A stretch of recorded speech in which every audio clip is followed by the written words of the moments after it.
قال في القرآن المجيد: أطيعوا الله ورسوله. وأصلي وأسلم على النبي الأمي الذي قال عنه ربه: لقد كان لكم في رسول الله أسوة حسنة. أما بعد، فأعوذ بالله من الشيطان الرجيم. بسم الله الرحمن الرحيم.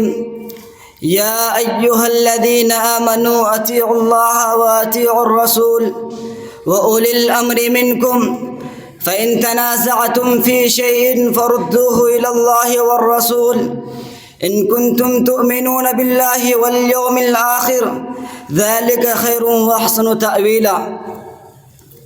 إخواني البررة، رئيس الاحتفال الموقر وزملائي في الدروس، إني في لهف واشتياق شديد إلى أن أتحدث بين أيديكم حول موضوع سيرة النبي المصطفى صلى الله عليه وسلم في أسلوب جيد وعبارات مختصرة، فالرجاء منكم جميعا أن تستمعوا إلى خطبتي. إخواني في الله، إن النبي محمد صلى الله عليه وسلم ابتعثه الله القادر المقتدر إلى العالم بأسره لهدف أن ينجي الناس المغضوب عليهم والضالين من الطريق المستقيم، ويهديهم إلى دين الرحمة الدين الحنيف.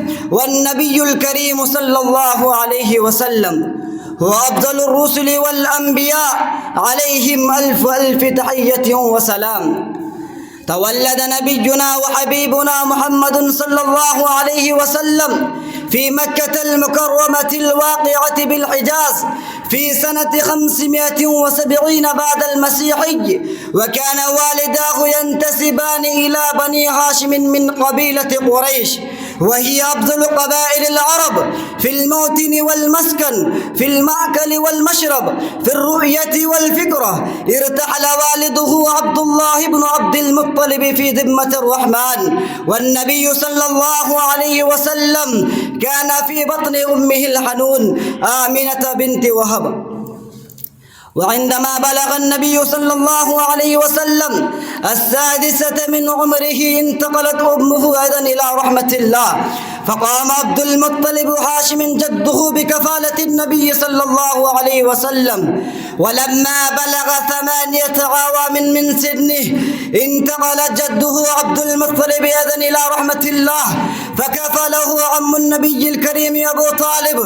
إن الرسول الأعظم اشتغل بالرعي والتجارة حينما كان شابا قويا، وعندما بلغ 25 سنة من عمره تزوج بامرأة شهيرة في التجارة والمال، السيدة خديجة بنت خويلد رضي الله عنها. وكان النبي صلى الله عليه وسلم يتعبد ربه في غار حراء خارج مكة من كل عام شهرا كاملا. أنزل الله تعالى الوحي على قلب حبيبه في حراء وسنه 40 سنة كاملة، وكان ذلك في ليلة القدر التي خير من 1000 شهر، كما يقول الله جل ذكره وعلى شانه في سورة القدر إيذاعا بهذا الأمر الجليل: إنا أنزلناه في ليلة القدر وما أدراك ما ليلة القدر، ليلة القدر خير من 1000 شهر. بعد هذا الوحي الرباني من الله تعالى بدأ النبي الكريم صلى الله عليه وسلم. والسلام عليكم ورحمة الله وبركاته.